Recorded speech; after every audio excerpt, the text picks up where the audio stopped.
اے دل بران جعفر تیار،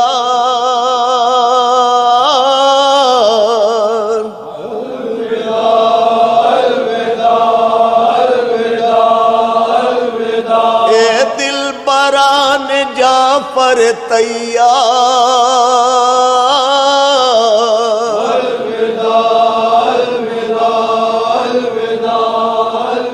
الرحمن الرحیم۔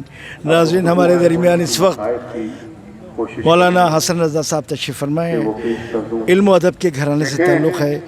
ان کی والدہ پاکستان کی ایک معروف ذاکرہ تھی، بہرحال اللہ ان کی مغفرت فرمائے، اس دنیا میں نہیں ہے، لیکن وہ مشن جو ان کی والدہ چھوڑ کے گئی تھی ان کے صاحبزادے ممبر سے ادا کر رہے ہیں۔ مولا آپ کو سلامت رکھے۔ قبلہ یہ بتائیے گا، علامہ ضمیر اختر نقوی صاحب جو کہ خطابت کے بے تاج بادشاہ تھے اور دنیا میں ان کا نام تھا، عالمی خطیب تھے، اس وقت ہمارے درمیان نہیں ہے، اچانک وہ اپنے مولا سے جا ملے، تو ان کے جانے سے قوم پہ کیا اثرات مرتب ہوئے اور قوم کس طرح ان صدمے کو برداشت کرے۔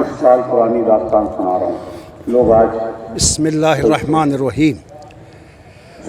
عزیزوں، حقیقت تو یہ ہے کہ ہزاروں سال نرگس اپنی بے نوری پر روتی ہے، ہزاروں سال نرگس اپنی بے نوری پہ روتی ہے، بڑی مشکل سے بڑی مشکل سے ہوتا ہے چمن میں دیدار پیدا۔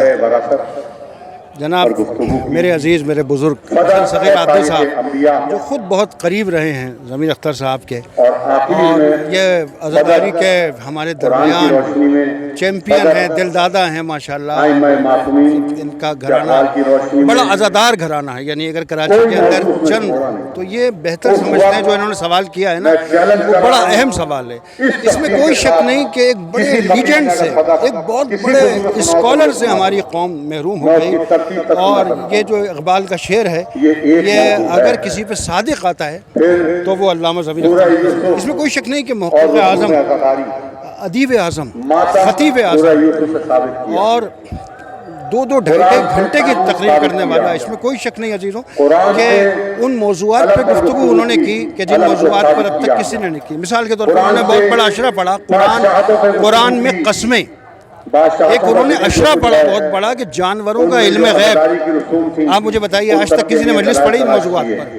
صرف قرآن اور اہل بیت نہیں، بلکہ کن موضوعات پر انہوں نے بات کی ہے اور کن موضوعات پر تقریریں کی ہیں، اور خاص کر میر انیس اور میر دبیر پہ تو ان کو ایسی اتھارٹی تھی کہ میں نے خود دیکھا ہے کہ جو لوگ پی ایچ ڈی کرتے ہیں نا اردو ادب میں، اور جو لوگ میر انیس پہ کام کر رہے ہیں وہ سب ان کے پاس آتے تھے، جو دبیر پہ کام کر رہے ہیں وہ ان کے پاس آتے تھے۔ سوال جناب حسن صغیر عابدی صاحب نے یہ کیا کہ ایک بہت بڑا خلا پیدا ہوا ہے اور قوم کیا کرے گی۔ دیکھیے، ایک پہلی بات تو یہ کہ یہ ذکر حسین ہے، ہزار ضمیر اختر نہ ہوں، ہزار طالب جوہری نہ ہوں، جب بھی یہ ذکر اسی انداز سے باقی رہے گا۔ ہم نے بہت بڑے بڑے علماء ذاکرین دیکھے، فَاسْكُرُونِي أَذْكُرْكُمْ، آپ اسی سے انداز لگائیے کہ دنیا یہ نہ ہوگی مگر اسلام رہے گا، شبیر بہرحال تیرا نام رہے گا۔ کتنے علماء اور کتنے بڑے بڑے ذاکر چلے گئے، لیکن عزاداری میں ذرہ برابر کمی نہیں آئی۔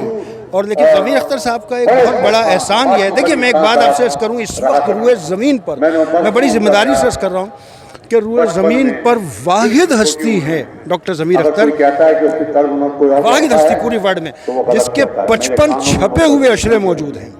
دنیا میں کوئی علامہ، دنیا میں کوئی عالم، کوئی ذاکر ایسا نہیں ہے، کتابیں ہیں لیکن 55 چھپے ہوئے اشرے اگر کسی کے موجود ہیں تو وہ ضمیر اختر۔ اور وہ تو چھوڑیے، وہ جو شخصیات پہ ان کی جو کتب ہیں نا، اور جتنی ضخیم کتابیں ہیں، بلا کی ذہانت، کمال کی ذہانت، اور ان کو یعنی میں نے دیکھا ایک دفعہ مرکزی امام بارگاہ میں انہوں نے مجمع عام کے سامنے کہا کہ چلیے آج موضوع آپ دیں۔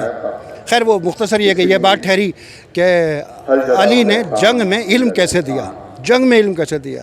آپ یقین کریں کہ ضمیر اختر صاحب نے ممبر سے پبلک سے یہ کہا کہ اچھا آپ جنگ کا نام لیں، علی نے 80 جنگیں لڑی. آپ کسی جنگ کا نام لیں میں بتاؤں گا, پوری مجلس پڑھوں گا اس پر کہ علی نے جنگ میں علم کیسے دیا. دیکھیے یہ بہت بڑی بات ہے.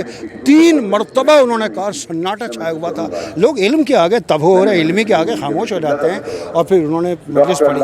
تو علی تو میں یہ کہنا چاہ رہا تھا کہ ان کا ایک بڑا کمال یہ ہے کہ انہوں نے مولانا ہمارے علامہ کمال حیدر رضوی, انہوں نے ڈاکٹر ماجد رضا آبدی, انہوں نے ثقلین صاحب, تو یہ اور ان کے علاوہ میں بھول رہا ہوں ابھی 2-3 اور بھی انہوں نے, میں ابھی 15 دن پہلے ان سے ملاقات تھی تو انہوں نے مجھے 5 نام بتائے تھے, 6 نام, کہ یہ میرے شاگرد ہیں.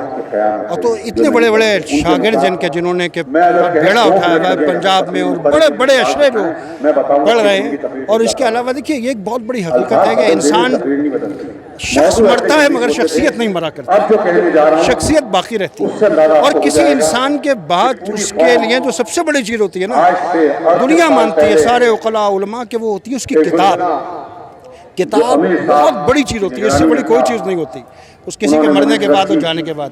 تو جس وقت نے 200-250 کتابیں مختلف موضوعات پہ لکھی ہیں, اور انہیں فوراً کہا جاتا تھا کوئی بھی موضوع, بلکہ بعض دفعہ سوچتے بھی نہیں تھے, بیٹھ جاتے تھے اور بیٹھ کے فی البدی پڑھتے. تو خطابت کی بے پناہ صلاحیت پوری دنیا اسے مانتی تھی, پوری دنیا جانتی تھی. اور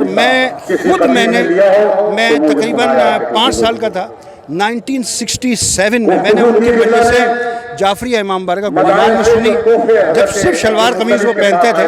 1967 کی بات ہے یہ, اور جب وہ میرے خیال 66 یا 67 میں وہ آئے ہیں انڈیا سے وہ لوگ, اس وقت ہم نے ان کی مجلس سنی.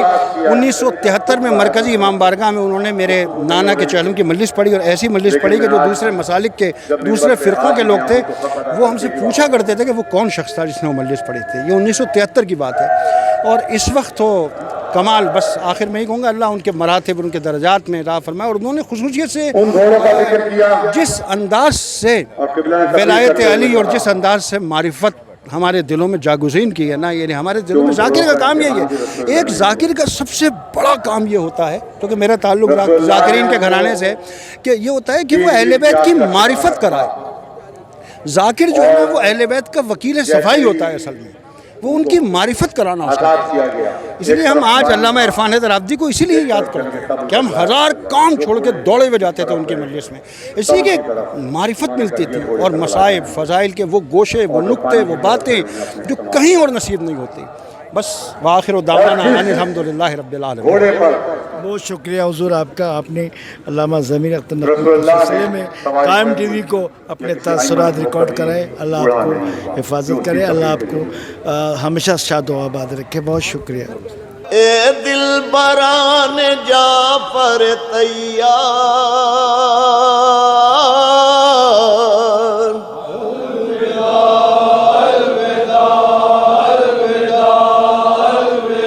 اے دل بران جعفر تیار,